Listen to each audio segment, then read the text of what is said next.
Okay, so we are here. हम लोग बात करने वाले हैं केमिकल काइनेटिक्स के बारे में। तो यहाँ पे हम देख सकते हैं एक नया चैप्टर स्टार्ट होने वाला है केमिकल काइनेटिक्स का। इसमें क्या क्या होगा, from beginner to advance only on Chemic Therapy YouTube channel, it's free of cost. Okay, so इसमें और क्या क्या होगा, what will be covered here.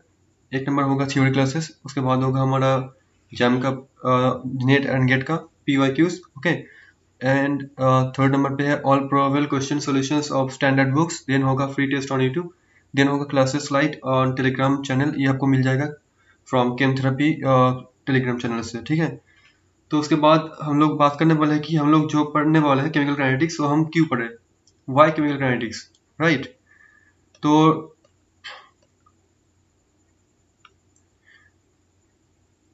Normally हम लोग इसको पढ़ेंगे कुछ रीजंस के लिए, क्योंकि कोई भी चीज़ अगर हम लोग पढ़े उसका कुछ ना कुछ एप्लीकेशन तो ज़रूर होना चाहिए। ठीक है, जैसे कि देख सकते हैं पहला एप्लीकेशन से normally reaction mechanism. Okay, normally क्या होता है कि केमिकल काइनेटिक्स में हम लोग क्या निकलते हैं, किसी भी रिएक्शंस या फिर किसी भी प्रोसेस का हम लोग रेट या फिर उसको बोल सकते हैं स्पीड। ठीक है, तो हम लोग बस यही निकालते हैं कितना तेजी से रिएक्शंस हो रहा है। लेट अस सपोज दैट इसमें क्या हो रहा है, एक रिएक्शंस हो रहा है, this is a reactions.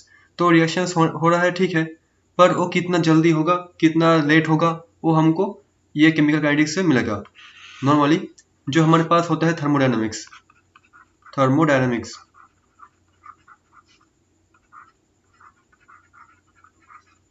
Thermodynamics क्या करता है, थर्मोडायनामिक्स का एप्लीकेशन क्या है, किसी भी रिएक्शंस का एक्सटेंट के बारे में बताता है, मतलब वो रिएक्शंस कितने दूर तक जाएगा वो बताता है थर्मोडायनामिक्स।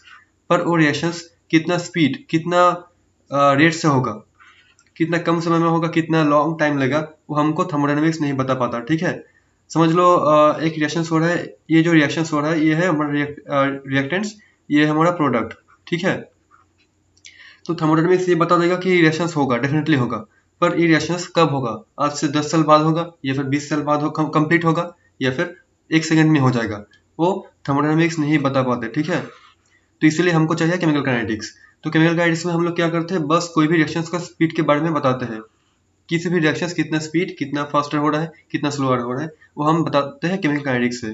तो नॉर्मली ये जब हम लोग बताते हैं तो इस ये जो रेट या फिर स्पीड है उसमें क्या आएगा, कोई भी एक इक्वेशन आएगा, क्योंकि एक इक्वेशन के माध्यम से ही तो हम लोग बताते हैं, कोई भी चीज़ को एक्सप्लेन करते हैं। ठीक है, तो इसमें क्या आएगा, इसमें आएगा रेट इक्वेशन या फिर रेट लॉ। ठीक है, तो उसमें क्या आएगा, एक रेट इक्वेशन आएगा, जैसे कि let us suppose rate equals to किसी का फंक्शन होगा, लेट अस सपोज टेम्परेचर का फंक्शन या फिर कॉन्सेंट्रेशन का फंक्शन, एक्सेट्रा एक्सेट्रा। हम लोग आगे जाएंगे तब हम डिटेल्स में पढ़ेंगे।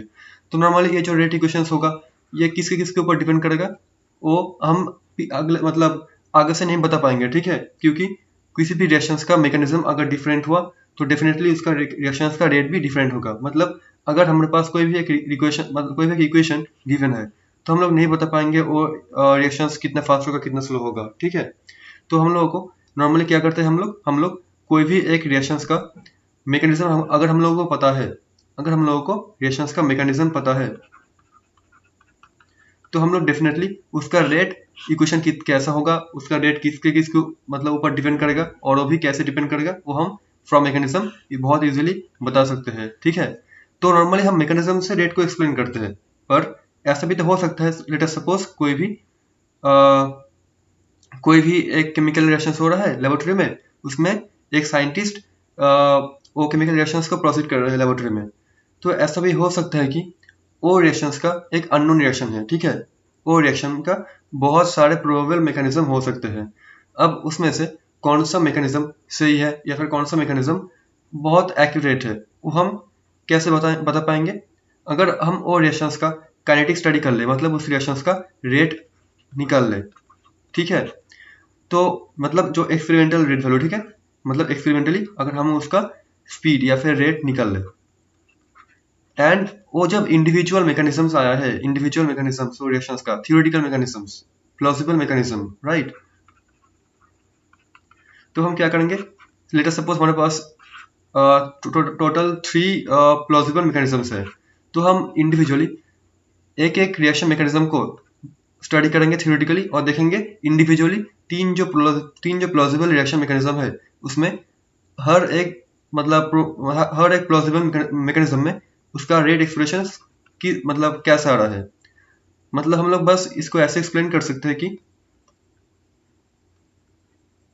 अगर हम लोग यहाँ पे एक बोर्ड ले लें स्क्रीन, हाँ, अगर हम लोग लेट अस सपोज कोई भी एक साइंटिस्ट, ठीक है, वो लेबोरेटरी में एक रिएक्शंस को प्रोसीड कर रहे हैं, तो उस रिएक्शंस का क्या है, एक अननोन रिएक्शन है, मतलब वो रिएक्शंस एक अननोन रिएक्शन है, तो उसका 1, 2 एंड 3 तीन प्लॉजिबल मैकेनिज्म्स आया है। तो हम लोग क्या करेंगे, पहले हम लोग इंडिविजुअली तीनों के तीनों जो इंडिविजुअल मैकेनिज्म आया है मतलब प्लॉजिबल मैकेनिज्म, उसमें रेट एक्सप्रेशन निकालेंगे, सबका रेट एक्सप्रेशन निकालेंगे, ठीक है। फिर हम लोग क्या करेंगे, उसको जो रिएक्शंस हम लोग स्टडी कर रहे हैं उसका काइनेटिक स्टडी करेंगे लेबोरेटरी में एक्सपेरिमेंटली उसका रेट निकालेंगे, ठीक है। अब हम लोग देखेंगे जो एक्सपेरिमेंटली जो रेट हमने निकाला उसके साथ ये तीनों जो प्लॉजिबल मैकेनिज्म है उसमें से किसका रेट मैच हो रहा है। जिसका रेट मैच होगा वही होगा हमारा मोर एक्यूरेट मैकेनिज्म, ठीक है। तो ऐसे हम लोग क्या कर सकते हैं, एक्सपेरिमेंटल डेटा से मतलब एक्सपेरिमेंटल रेट एक्सप्रेशन से या फिर एक्सपेरिमेंटल एविडेंस से हम लोग जो हमारा थ्योरेटिकल प्लॉजिबल मैकेनिज्म्स उसको हम लोग मोर एक्यूरेट बना सकते हैं। ओके, तो पहला जो हमारा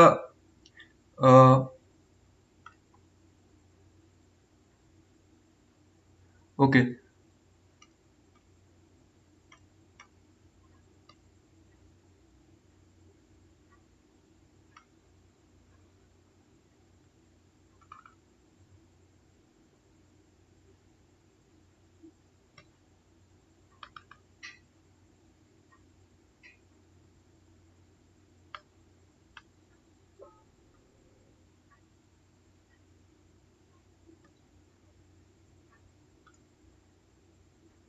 हाँ, तो पहले जो हमारा इसका मतलब जो हम इसको क्यों पढ़ेंगे, क्योंकि हम लोगों को रिएक्शन मैकेनिज्म हमको जानना जरूरी है, क्योंकि रिएक्शन मैकेनिज्म जानने के बाद हम लोग कोई भी एक रिएक्शंस को उसकी प्रॉपर्टी उसका मॉलिक्यूल का प्रॉपर्टी बहुत अच्छे से एक्सप्लेन कर पाएंगे।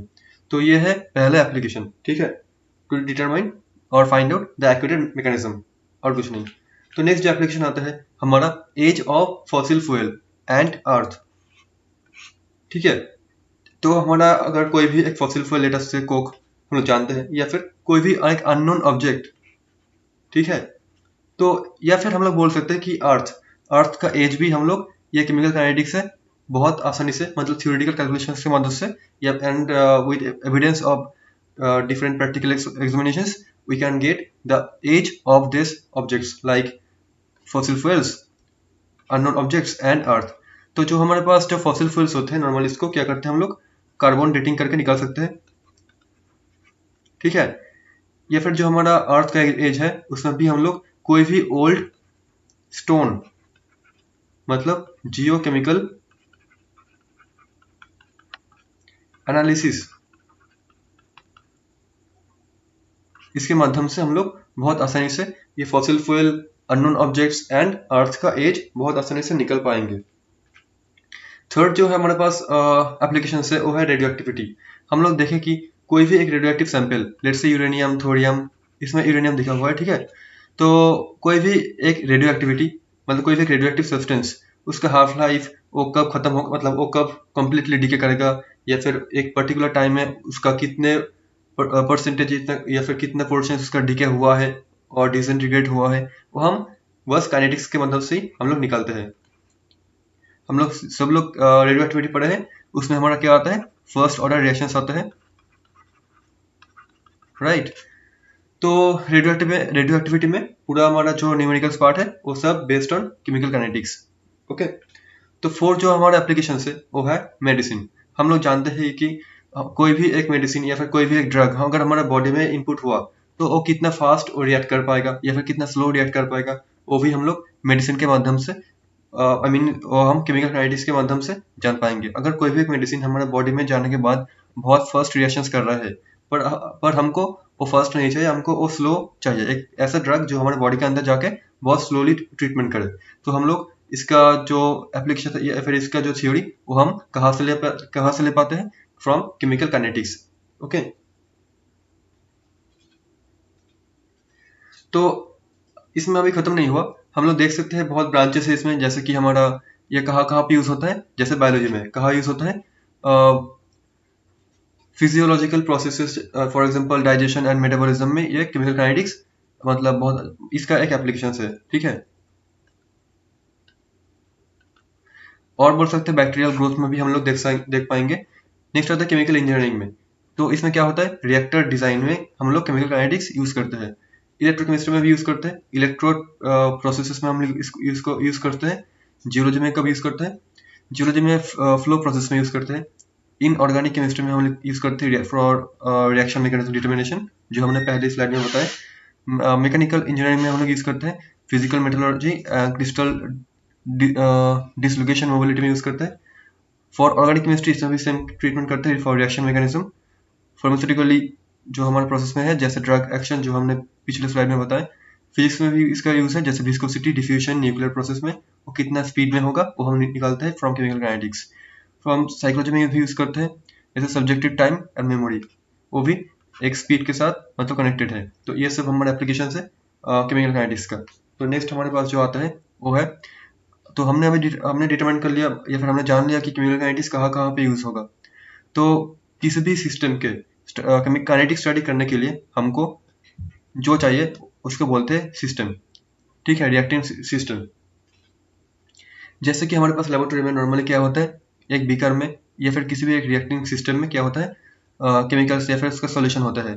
तो उसमें हम लोग अगर काइनेटिक स्टडी करने जाए तो इसमें हम लोग देख पाएंगे कि ये जो बीकर है, बीकर के अंदर जो केमिकल्स होते हैं, जो सॉल्यूशंस होते हैं, उसमें बहुत सारे करीब इनफाइनाइट नंबर ऑफ मॉलिक्यूल्स होते हैं, 10⁻23 उसके मतलब होता है एवोगाड्रो नंबर होते हैं, बहुत ज़्यादा नंबर के मॉलिक्यूल्स होते हैं। तो हम लोग जानते हैं from Boltzmann Maxwell Boltzmann distribution function, और we can say that Boltzmann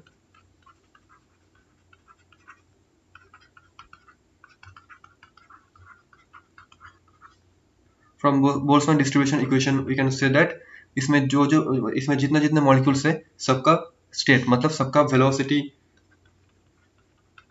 and सबका एनर्जी सेम नहीं होता। इसमें क्या होता है, एनर्जी डिस्ट्रीब्यूटेड हो जाता है, मतलब कोई भी किसी किसी मॉलिक्यूल का एनर्जी बहुत ज़्यादा होता है और किसी किसी मॉलिक्यूल का एनर्जी कम होता है, मतलब एनर्जी टोटली डिस्ट्रीब्यूटेड होता है, ठीक है। जिसमें हम लोग जानते हैं कि from Maxwell velocity distribution curve that, इसमें हम लोग क्या लिए थे, इसमें हम लोग प्रोबेबिलिटी लिए थे और इसमें हम लोग क्या लिए थे, इसमें स्पीड लिए थे। तो ऐसे एक बेल शेप कर्व आया था मैक्सवेल वेलोसिटी डिस्ट्रीब्यूशन कर्व, ठीक है। इसमें फ्रैक्शन थी इसमें एनीवे। तो ये है हमारा क्या, ये है हमारा एक रिएक्टिंग सिस्टम जिसमें सब मॉलिक्यूल का एनर्जी या फिर वेलोसिटी सेम नहीं होता, मतलब उन लोगों का क्या होता है, स्टेट, जो स्टेट है वो वेल डिफाइंड नहीं होता, नॉट वेल डिफाइंड, ओके। तो इस तरह का सिस्टम में देखो बहुत सारे मॉलिक्यूल्स एक साथ है, एक लार्ज ग्रुप ऑफ मॉलिक्यूल्स को बोल सकते हैं ऐसे, large group of molecules, large group of molecules. तो इसका एक नाम है, इसका नाम है मैक्रो सिस्टम, या फिर इसको बोल सकते हैं बल्क सिस्टम, ओके।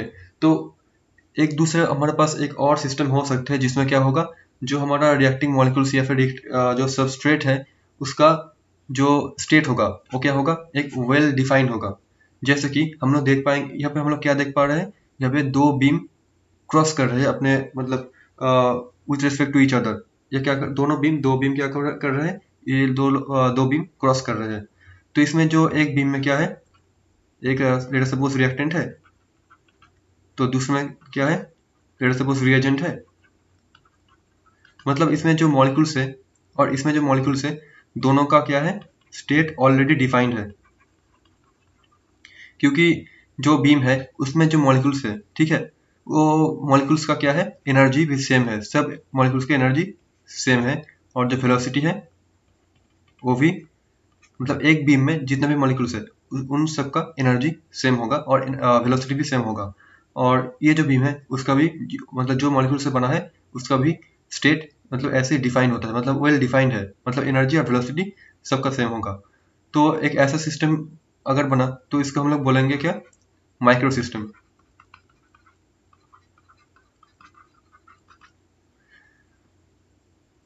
तो ऐसे जो काइनेटिक स्टडी है नॉर्मली कैसे किया जाता है, दोनों बीम एक दूसरे के क्रॉस करते हैं, तो इसमें क्या होता है, केमिकल रिएक्शंस होता है।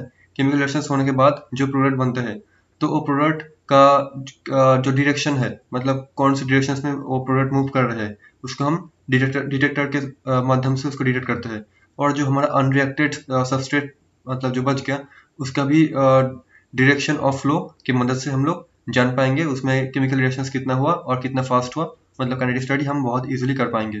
तो ये है हमारा एक सिस्टम जिसको बोलते हैं हम लोग मैक्रो सिस्टम, और इसको बोलते हैं माइक्रो सिस्टम। ओके, तो पहले हम लोग मैक्रो सिस्टम के बारे में बात करेंगे, उसके बाद हम लोग माइक्रो सिस्टम के बारे में बात करेंगे। तो ये है हमारा क्या, ये है हमारा macro system.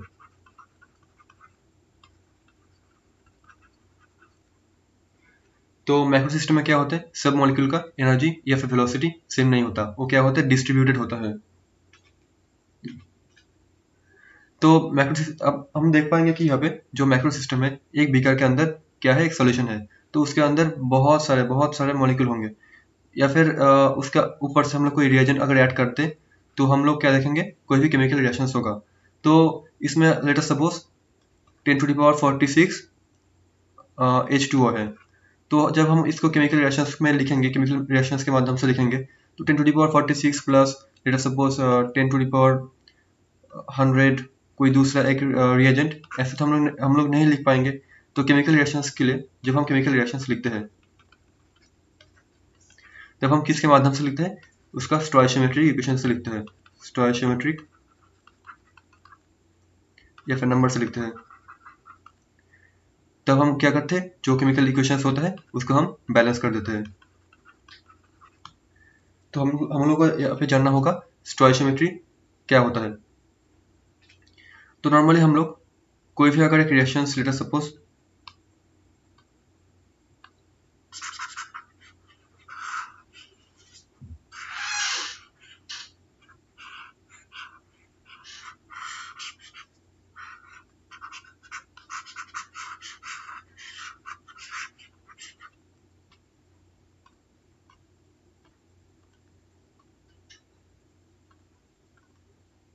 Late us suppose एक रिएक्शन है like small a of capital A small b of capital B से हो रहा है हमारा क्या, स्मॉल c से कैपिटल C। तो एक ऐसे रिएक्शन ऐसे प्रोसीड कर रहे हैं। तो इसमें जो स्मॉल a होता है, इसमें जो स्मॉल b होता है, ये जो स्मॉल c होता है, उसको ही बोलते हैं ये जो रिएक्शंस का, या फिर उसका जो कैपिटल A कैपिटल B और कैपिटल C, ये जो हमारा मॉलिक्यूल्स है उसका स्टोइशियोमेट्री। पर here point to be noted that for reactant जो क्या हो रहा है, कंज्यूम्ड हो रहा है, तो रिएक्टेंट के लिए हम लोग स्टोइशियोमेट्री कैसे लिखेंगे, इसको हम लिखेंगे स्टोइशियोमेट्री, जो रिएक्टेंट है उसके लिए लिखेंगे माइनस में, क्योंकि वो कंज्यूम हो रहा है। जो हमारा ये भी रिएक्टेंट है उसको लिखेंगे माइनस बी, इसमें लिखेंगे प्लस सी, क्योंकि प्रोडक्ट फॉर्म हो रहा है, इसलिए हम लोग इसको प्लस में लिखते हैं और रिएक्टेंट को माइनस में लिखते हैं। तो ये होता है हमारा स्टोइशियोमेट्री। तो ये स्टोइशियोमेट्री के माध्यम से कोई भी एक रिएक्शंस को बैलेंस मतलब कोई भी एक रिएक्शंस को एक्सप्रेस करना बहुत ही आसान हो जाता है। पर इस क्वेश्चन में हम लोग देख पाएंगे कि अगर ये रिएक्शंस ऐसे प्रोसीड करेगा, तो इसमें अगर लेट अस सपोज ये है करीब 4, ये है करीब 4 और ये है हमारा पहले 0। अब अगर रिएक्शंस ऐसे प्रोसीड करेगा जैसे कि 2C बना, ठीक है, तो इसमें हम लोग देख सकते हैं कि इसमें 2A चला जाएगा और 2B ऐसे चला जाएगा। मतलब हम लोग इसको ऐसे बोल सकते हैं 2 मोल्स, ऐसे बोल सकते हैं 2 moles of C is produced by consumption of 2 mole of A and 2 mole of B और 2 stoichiometry of B। हम इसको ऐसे बोल सकते हैं। पर क्या ऑलवेज ये पॉसिबल है, मतलब जो हमारा प्रोडक्ट बना, कोई भी एक रिएक्शन में, कोई भी एक इंस्टेंट में, किसी भी टाइम में, अगर हम लोग ऐसे देखें कि let us suppose after 2 minutes, after 2 minutes 2 stoichiometry amount of C is produced, तो हम लोग बोल सकते हैं कि इसमें पहले 4 था, उसमें से 2 होके ये 2 बन गया। तो ये तो सही है, पर ऐसे बहुत सारे रिएक्शंस है जिसमें क्या होने का पॉसिबिलिटी है, जिसमें पहले था 4, उसके बाद बन गया 4। आई मीन पहले 4 था, पहले 4 था, जो कैपिटल है, कैपिटल बी, कैपिटल सी। ठीक है, तो 4 stoichiometry and 4 stoichiometry of B से पहले थे, और पहले कोई प्रोडक्ट नहीं था। पर ये जो रिएक्शन है, अगर ऐसे प्रोसीड ना करके कुछ ऐसे प्रोसीड करे, a प्लस बी से बन गया एक इंटरमीडिएट आई, उससे बना सी। मतलब अगर हमारा पहले जो रिएक्शन हो रहा है, लेट अस सपोज ये 2 बन गया, ये 2 बन गया 4 से, तो जो इंटरमीडिएट बना वो क्या बन जाएगा, वो 2 बन जाएगा, क्योंकि इंटरमीडिएट पहले था ही नहीं इंटरमीडिएट, और प्रोडक्ट भी नहीं था। तो एक ऐसा रिएक्शन, ऐसा एक टाइम आएगा कि after 2 minutes, late us suppose एक एनी इंस्टेंट, तो उसमें क्या होगा, ये जो 2 इंटरमीडिएट बना उसमें से कुछ प्रोडक्ट में कन्वर्ट हो गया, लेट अस सपोज 1.1, और इसमें बस 0.9 इंटरमीडिएट बच गया, और जो a प्लस बी था वो 2 एंड 2 था। ठीक है, तो ऐसे एक टाइम, मतलब ऐसे एनी इंस्टेंट ऑफ टाइम हम देख पाएंगे कि ये 1.1 है, तो हम लोग ये जरूर नहीं बता पाएंगे ये जो 1.1 जो हमारा प्रोडक्ट बन गया, जो C बन गया, वो consumption of 1.1 A and 1.1 B से बना, हम लोग नहीं बता पाएंगे, क्योंकि इसमें जो इंटरमीडिएट है उसमें भी कुछ बच गया 0.9। पर इसमें जो 2 हमारा आ रहा था ये प्रोडक्ट, वो तो 2 स्टोइचियोमेट्री ऑफ A और 2 स्टोइचियोमेट्री ऑफ B के कंजम्पशन से ही बना। ठीक है, मतलब इसको हम बोल सकते हैं ये घटा तो ये बन गया। बट इसमें हम लोग ये नहीं बोल सकते कि इसमें तो 4 से 2 हो गया, फिर से 4 से 2 हो गया B का, तो इसमें तो जो हमारा C है वो 2 बनना चाहिए था, पर इसमें ऐसा नहीं हुआ क्योंकि इसमें इंटरमीडिएट इन्वॉल्व है। तो जो स्टोइचियोमेट्री से इसको हम लोग एक्सप्लेन नहीं कर पाएंगे, क्योंकि स्टोइचियोमेट्री, अकॉर्डिंग टू स्टोइचियोमेट्री, अगर 1.1 प्रोडक्ट बन रहा है तो प्रोडक्ट कहाँ से बन रहा है, रिएक्टेंट से बन रहा है, तो रिएक्टेंट भी उतना ही कंज्यूम होना चाहिए, पर रिएक्टेंट तो यहाँ पे 2 कंज्यूम हुआ और प्रोडक्ट तो बन गया हमारा 1.1। तो इसमें हम लोग ऐसे बहुत सारे रिएक्शन है जिसमें इंटरमीडिएट अगर इन्वॉल्व हो, ठीक है, तो उसको हम लोग इस स्टोइचियोमेट्री से एक्सप्लेन नहीं कर सकते। इसलिए हमारा जो नेक्स्ट स्लाइड है, जो बोला गया कि स्टोइचियोमेट्री चेंजेस, मतलब आफ्टर टाइम टू टाइम हम लोग नहीं बोल सकते कि एग्जैक्टली जो प्रोडक्ट बन गया वो डेफिनेटली हमारा रिएक्टेंट से आया है, मतलब रिएक्टेंट के कंजम्पशन से बना है। उसमें ऐसा हो सकता है इंटरमीडिएट इन्वॉल्व है, और इंटरमीडिएट भी रिएक्शन मीडियम में प्रेजेंट होते हैं, हम लोग जानते हैं। तो स्टोइचियोमेट्री क्या होता है, चेंज हो सकते हैं। तो नॉर्मली अगर कोई भी एक रिएक्शन में, let us suppose no intermediate,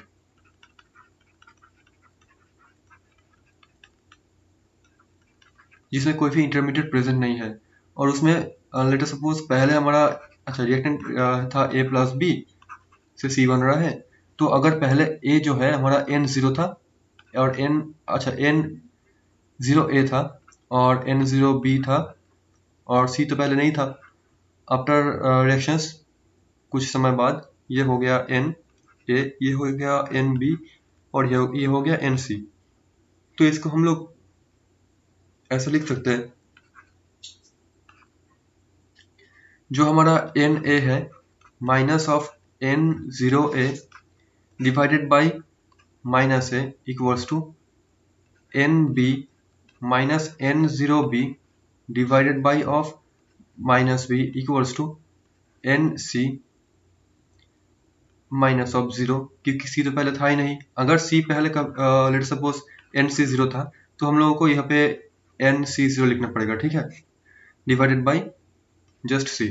तो अगर कोई भी इंटरमीडिएट प्रेजेंट नहीं है, बस रिएक्शंस में एक ही स्टेप से हो रहा है, कोई भी इंटरमीडिएट से नहीं जा रहा, तो हम लोग यहाँ पे बता पाएंगे ये जो रिएक्शंस है वो इसको ऑबे कर रहा है, मतलब इसमें कोई प्रॉब्लम नहीं होगा।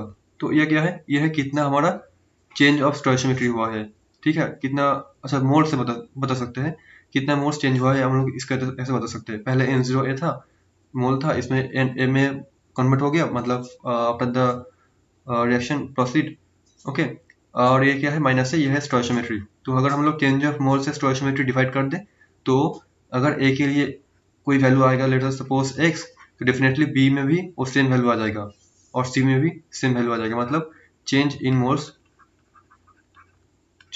मोल्स डिवाइडेड बाय स्टोइचियोमेट्री क्या आ जाएगा, सब के लिए ए और बी और सी के लिए सेम सेम वैल्यू शो करेगा। ठीक है, तो अगर रिएक्शंस मीडियम में इंटरमीडिएट प्रेजेंट है, इंटरमीडिएट प्रेजेंट है,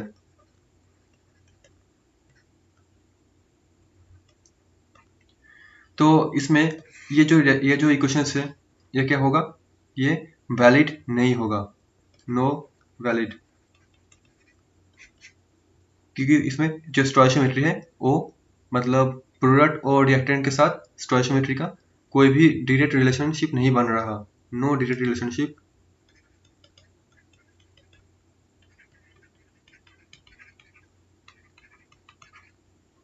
of stoichiometry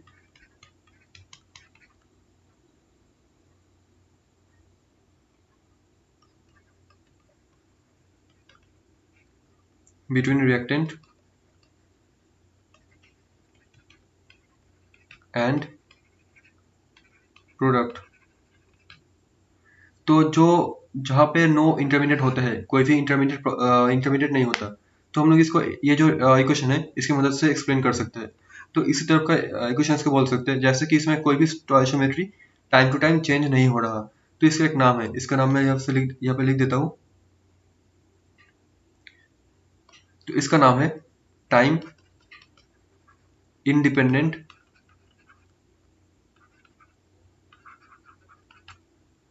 स्टोइशियोमेट्री।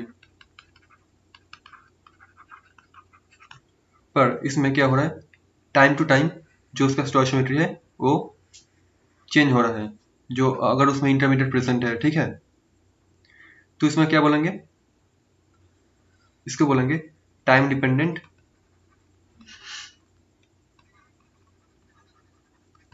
स्टोइशियोमेट्री। यह है टाइम डिपेंडेंट और यह है टाइम इंडिपेंडेंट। ओके, तो ये होगा हमारा स्टोइशियोमेट्री। तो स्टोइशियोमेट्री की मदद से हम लोग केमिकल रिएक्शंस का रेट को एक्सप्लेन नहीं कर पाएंगे, क्योंकि इसमें कोई भी डायरेक्ट रिलेशनशिप नहीं आएगा हमारा stoichiometry between reactant and product. तो जो फॉल्टी ऑफ स्टोइशियोमेट्री है ये है हमारा, it can not always explain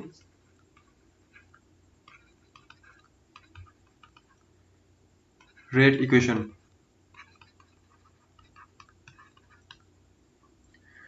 because अगर हमारा ये अगर एक रिएक्शन है, तो इसमें अगर हम लोग रेट इक्वेशंस को ऐसे एक्सप्लेन करें, rate equals to rate constant of A to the power A B to the power B, ऐसे हम लोग लिखते हैं रेट इक्वेशंस। ये कैसे लिखे हम लोग बाद में डिटेल्स में एक्सप्लेन करेंगे, अभी के लिए समझ लेते हैं। जो ये रेट है, रेट क्या होगा, एक रेट कांस्टेंट आएगा, उसमें जो ए है उसके पावर में चला जाएगा उसका स्टोइशियोमेट्री, इनटू जो बी है उसके पावर में चला जाएगा उसका स्टोइशियोमेट्री। इसमें सी नहीं इन्वॉल्व होता, क्योंकि इसमें जो रिएक्टेंट है बस वही इन्वॉल्व होता है। ये तो इन्वॉल्व मतलब ये वैलिड कब होगा, जब स्टोइशियोमेट्री प्रोसेस वैलिड, मतलब टाइम इंडिपेंडेंट स्टोइशियोमेट्री। पर अगर टाइम डिपेंडेंट स्टोइशियोमेट्री आ जाता है तब ये वैलिड नहीं होता। तो नॉर्मली जो जो रिएक्शंस हमारा, लेट अस सपोज कोई भी एक एलिमेंट्री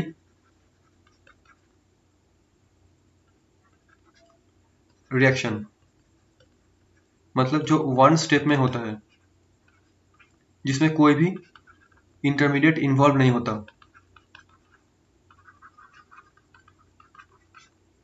तो उसके लिए नॉर्मली क्या होता है, बस उसके लिए ये इक्वेशंस वैलिड हो जाता है, टाइम इंडिपेंडेंट स्टोइशियोमेट्री। पर अगर कोई केमिकल रिएक्शंस मल्टी स्टेप होता है, तब ये जो रेट इक्वेशंस है वो वैलिड नहीं होता, तब वो टाइम डिपेंडेंट स्टोइशियोमेट्री में बदल जाता है, मतलब कन्वर्ट हो जाता है। जैसे कि एक एग्जांपल अगर हम लोग बोले, जैसे डिकम्पोजिशन ऑफ CH3COCH3 एसीटोन, क्या होगा, CH4 बन जाएगा, वाटर एंड इथिलीन बन जाएगा।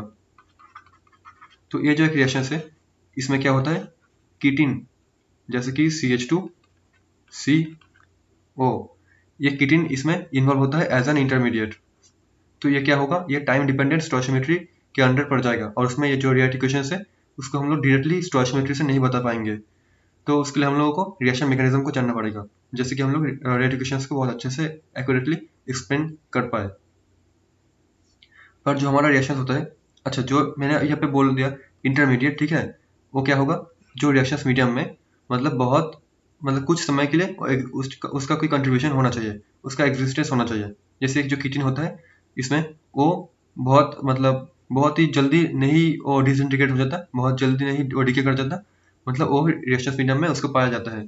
पर जो हमारा रिएक्शंस होता है H2 प्लस Br2 से होता है 2HBr, इसमें जो हमारा रिएक्शंस है, इसमें कोई भी एक इंटरमीडिएट मतलब उसका कंसंट्रेशन बहुत ज़्यादा नहीं पाया जाता, मतलब उसका कंट्रीब्यूशन बहुत ही कम होता है। जो यहाँ पे intermediate like Br radical, H radical, वो बहुत जल्दी जल्दी रिएक्ट कर जाता है, ठीक है। तो उसका कंट्रीब्यूशन रिएक्शन मीडियम में उसका जो कॉन्सेंट्रेशन है उसमें ज़्यादा कंट्रीब्यूटेड नहीं होता। तो वो जो रिएक्शंस होते हैं वो पढ़ते हैं टाइम इंडिपेंडेंट स्टोइचियोमेट्रिक रिएक्शंस, ठीक है। So this is faulty of stoichiometry. तो ये है हमारे पास दो ये एग्जांपल, टाइम डिपेंडेंट और टाइम इंडिपेंडेंट। मैं इसको थोड़ा सा क्लियरली इसको लिख देता हूँ।